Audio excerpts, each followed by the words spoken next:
Church sa Throne of Grace is gasilibra sa 10 Thanksgiving celebrations.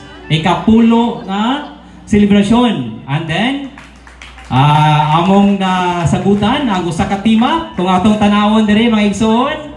Tema namo karon, in the beginning He chose us, in thanks we serve Him.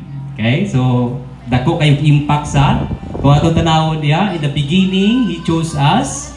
Okay, one, in this church, salamat kayo sa inyong pag-ari. Dalaygon kayo buhing Diyos nga siya nagapatugot nga aniya kamo karon ining dapita. Akong gihangyo ang tanan, ang tanan gayod. Kaya akong gihangyo ang tanan sa pagpanindog. Okay? O dali!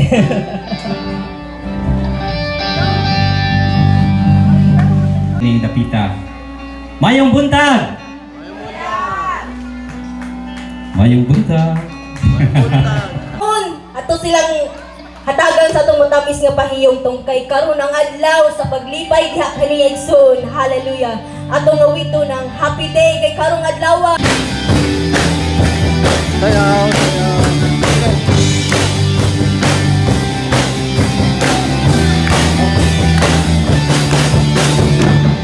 This day in history, there's been, you have rescued me. Shout it out, Jesus is alive.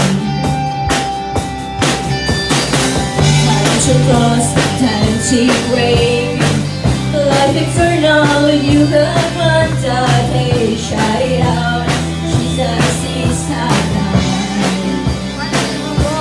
He's alive.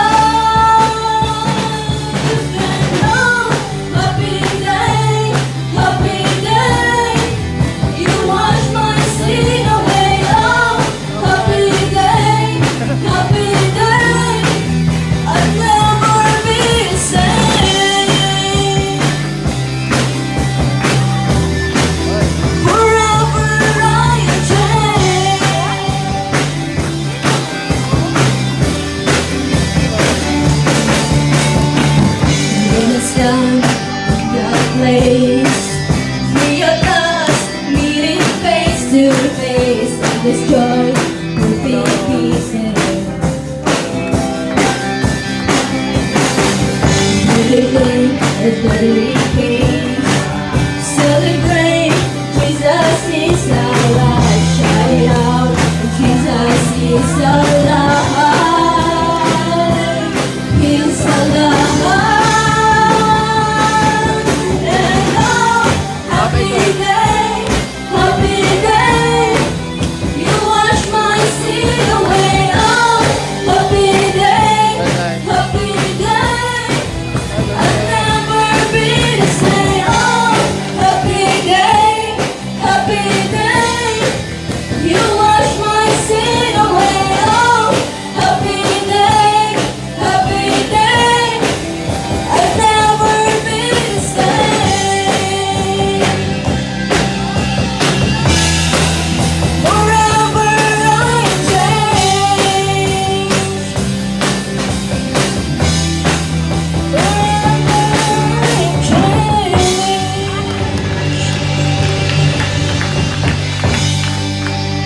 Malipayon ang Ginoo tibuok kalibutan.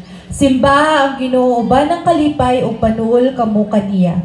Uban sa malipayong mga awit. Ilha nga Dios ang Ginoo, siya ang nagbuhat kanato ug kita iyaha. Kita iyang panon ug iyakit ang panon. Sulod kamo sa iyang templo ug pasalamati siya dito. Sulod kamo sa iyang balaang pulianan ug dayga siya dito. Pasalamati ug dayga siya. Ang Ginoo maayo, mulungtad ang iyang gugma, ingon man ang iyang pagkamatinud-anon, hangtod sa tanang kaliwatan. Dalaygo ng pulong sa Dios. Wow! Okay, how great, oh God, your art. Grabe, no? Grabe kaayo ang kining gahom sa atong buhing Diyos. Okay, kinsapay na palanginan. Amen. Dalaygon kayong buhing Diyos. Hallelujah. Nga ang iyahang presensya aniya gayud kanato. Amen. Dalaygon ng Diyos. Okay, matud pa ni Pablo sa dihang gawali siya sa mga hintel. Okay, sa dihang nakadungog ang mga hintel diha kanila. Sila nangalipay. Okay, same with us, maigsoon, sa dihang kita makadungog sa presensya sa Ginoo. Once nga kita malipay, it's a sign that He choose us. Okay, gipili na kita niya. Usa ka na siya ka sign, usa ka na siya ka simbolo nga gipili kita sa Ginoo sa dihang makadungog gani kita sa pulong sa Dios, o ma-feel nato nga kana siya convicted us, gi-convict kita niya, kana siya usa ka sign nga ikaw gipili. In the beginning, as our team. Okay? In the beginning, He choose us. Okay? So wala kita'y atua mga igsuon kay gipili na kitang daan sa Ginoo. And then, sa dihang ni adto po kadiri, gipili jud ka nga moadto. Men kinsa kay gipugos nga adto diri? Wala siguro gipugos. Ha? You are willing, di ba? Willing mo moadto diri aron maki-share with us.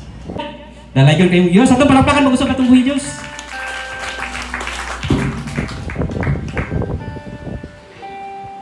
Kauban na ni siya sa tanan. So, this testimony is not just for me. So, ang testimony karon is para ni diri nga church or para diri sa mga katawhan. So, sa mga yagi nga tuig og karon nga 10th anniversary na namo. So, daghan kay mga pagsulay nga niabot diri nga church. Like atong sa pandemic, di ba, daghan kay mga pagsulay nga imbis magkadaghan gali ang pagtuo sa atong buhi nga Dios, magkaligon gali ta, supposed to be mga magkaligon ta, nagkajutay. So bisan natong nagkajutay na, nagpabilin gyapon mi nga kaning mga team dire o kaning mga members nga nagpadayon sa pagsimba sa atong buhi nga Dios, kay sa mga typhoons nga mga niagi, bisan nga gagianig mga bagyo ni nga mga church town pod nga wala ra jud siya maguba jud siya, kay kabalo man mi nga gipanalipdan ni sa atong buhi nga Dios, kay iya man ning simbahan.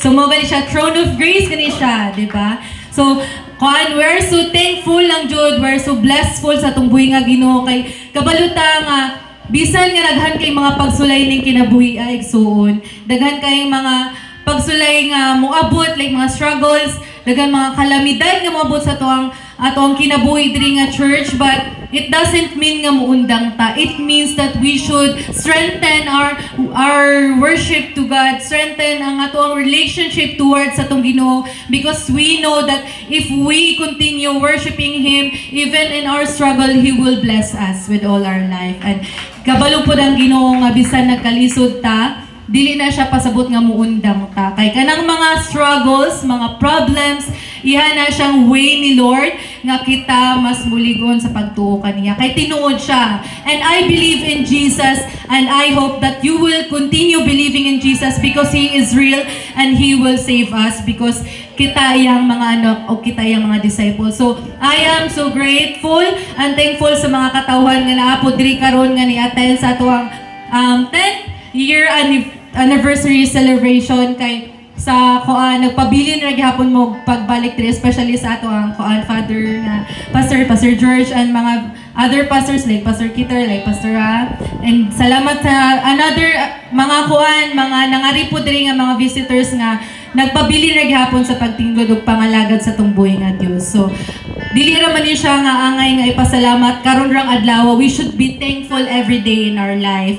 Daily we have to pray, we have to thankful, because God will be us every day, not just today nga kanong anniversary. So akong ibalik diha sa atong buhi nga Dios, because He is worthy to be praised, because He is worthy to be praised of Holy Spirit. Kay kabaluta nga walay makalabaw sa iyang pagkagamhanan ug walay makalabaw sa iyang pagkakusgan. So kana lang din, salamat.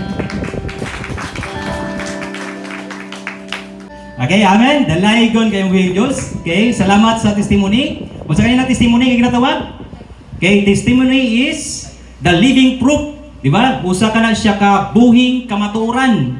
Okay, so kung mayong tagbuhing kamatuoran may igsoon, buhi meaning galihok wala. Oh, syempre galihok mo kanina nagpasalamat ta kay naay buhing kamatuoran. This occasion is buhing kamatuoran, di ba? Usa kini siya ka buhi nga pamatuod nga nagapasalamat ta sa akong Dios, testimony kini. Okay? Testimony kini testimony kini mura siya rhyme. Okay? So kana siya buhing kamaturan maigsoon, gisimba o gialagaran. Sakto, di ba? Okay, so maigsoon, ato na po kita sa laing bahin. Let us prepare ourselves to give what we have. Okay? To give what we have. Okay? So atong pasalamatan ang atong buhing Dios sa atong mahatag nganha kaniya.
Atong ihatag sa pag-angko ni Pastor Elmer Abreu.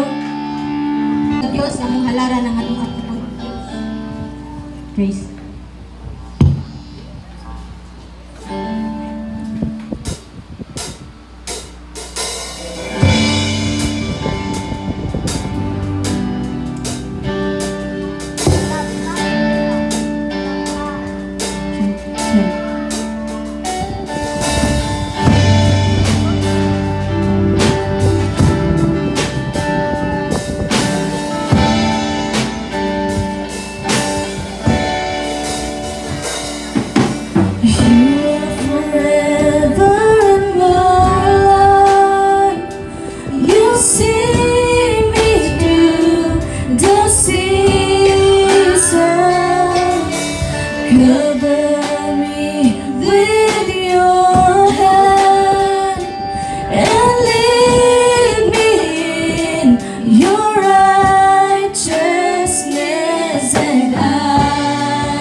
And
I wait on you.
nang dili ka mo kanta tungod kay paminaw nimo murag walay ato di kalaruhon walay angay. Kana siya maigsoon dili banabag. Okay? Dili balabag sa pagkanta para sa pagdaig sa tumbuing Dios. Kay ginaingon diha sa diyang ang usap ka anak sa Ginoo magdaig sa Ginoo day daghang mga anghel nga moduyog kaniya. Amen. Daghang mga anghel nga moduyog kaniya. So sa bati nag paminawon sa mga katawhan diri sa kalibutan, but lami kay na paminawon ngadto sa tumbuing Dios. May ingon pa diha na ang Ginoo wala kalangay-langay. Ang Ginoo kanunay andam o ready kanunay, di ba? Ready na ba ta? Andam na ba ta? Okay, but before that, naay mo halad o pasalamat, awit ngadto sa tumbuing Dios akong ihatag ang panahon.